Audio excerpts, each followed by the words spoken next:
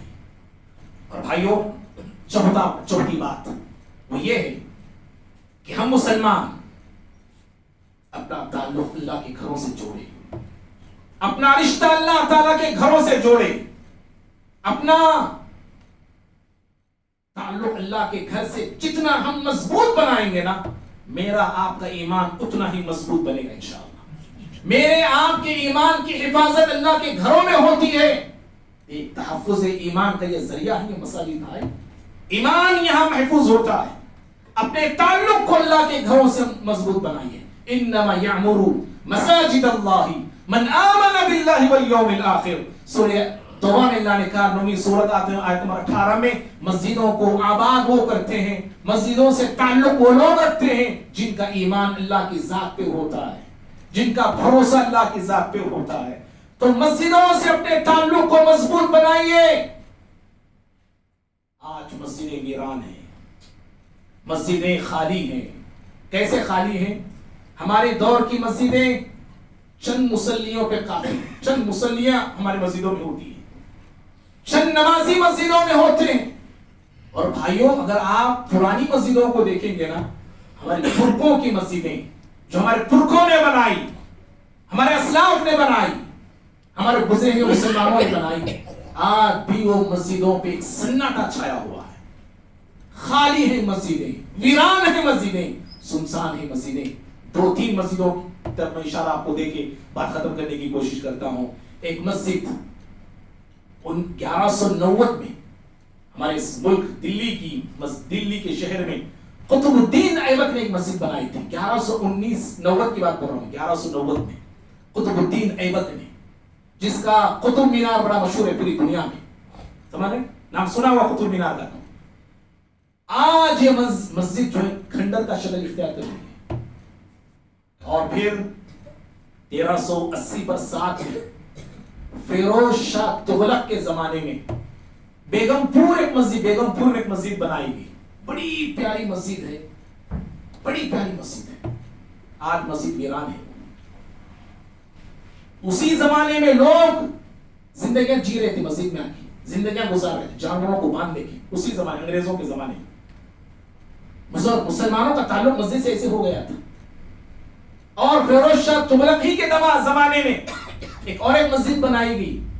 مسجد کا نام کھڑکی والی مسجد ہے، کھڑکی مسجد۔ اس مسجد کے کئی کھڑکیاں ہیں، یہ بھی بڑی پیاری مسجد ہے۔ آج یہ مسجد بھی ویران ہے۔ سمجھ رہے ہیں؟ اور اسی طرح سے بھائیوں،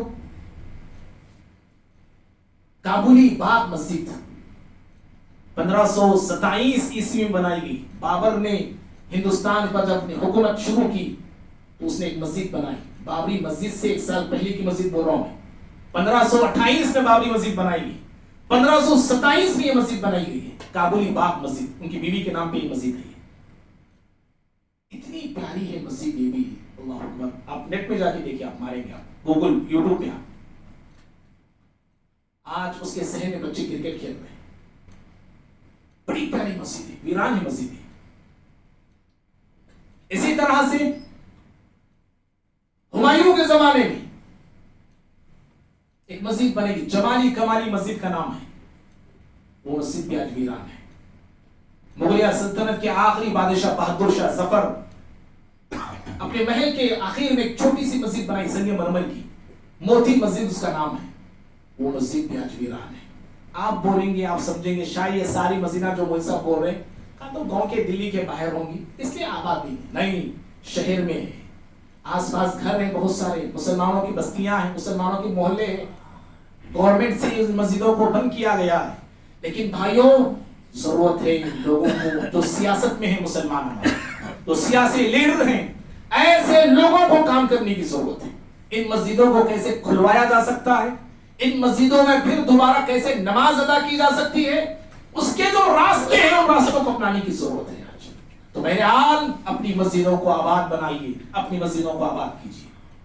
اور دوسری اہم بات یہ ہے کہ جہاں مسجدوں سے اپنا رشتہ رکھتے ہیں، اس سے کہیں بڑھ کے مسجدوں سے جہاں رشتہ ہوتا ہے مسجد کے حقیقی مالک اللہ تعالیٰ سے اپنا رشتہ بنائیے، اللہ تعالیٰ سے اپنا رشتہ مضبوط کیجیے، اپنی توحید کو مضبوط کیجیے، اپنے عقیدے کو مضبوط کیجیے، سنت نبوی صلی اللہ علیہ وسلم پہ جینے والے بنیے، سنت کے لیے مرنے والے بنیے، اپنی زندگیوں کو شرک سے کفر سے پاک رکھیے، بدعات سے پاک ہو جائیے، خرافات سے پاک ہو جائیے، رسم اور رواجوں سے اپنے آپ کو دور رکھیے، اپنے اخلاق کو سنوارئیے، اللہ کے بندو اپنے اخلاق کو بہتر بنائیے۔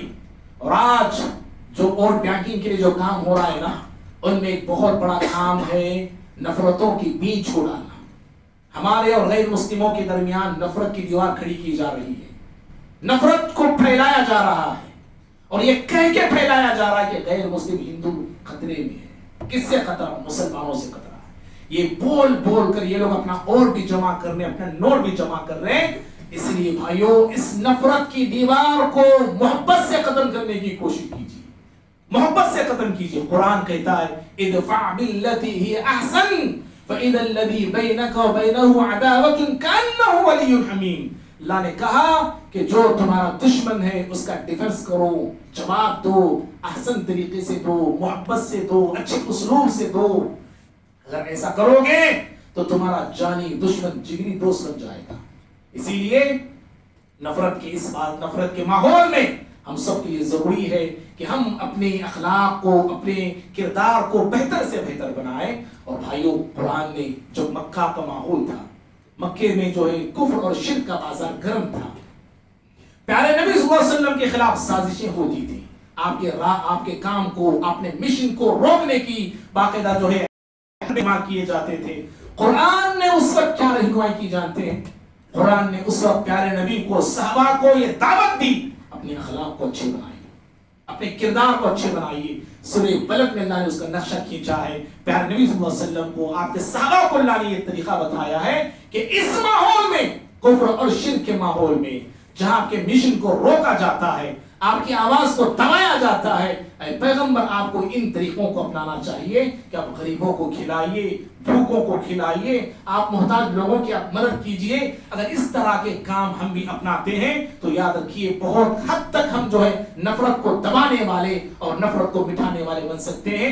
رب العالمین سے دعا ہے اللہ تعالیٰ مجھے، آپ کو، ہم سبھی کو اللہ تعالیٰ توحید پہ قائم اور دائم رکھے، اللہ تعالیٰ شرک سے، کفر سے، بدعات سے اللہ ہم تمام کو دور رہنے کی، اور اس سے ان سارے کاموں سے اللہ تعالیٰ ہم کو نفرت کرنے والے بنائے۔ اللہ تعالیٰ متبع سنت اللہ ہم تمام کو بنائے۔ اللہ رب العالمین ہم تمام کو اپنے مسجدوں کو آباد کرنے والے بنائے۔ اللہ تعالیٰ ہمارے مساجد کی، ہمارے ایمان کی، ہمارے عقیدے کی، ہمارے مدارس کی، ہمارے بال بچوں کی، ہمارے نسلوں کی رب العالمین حفاظت فرمائے۔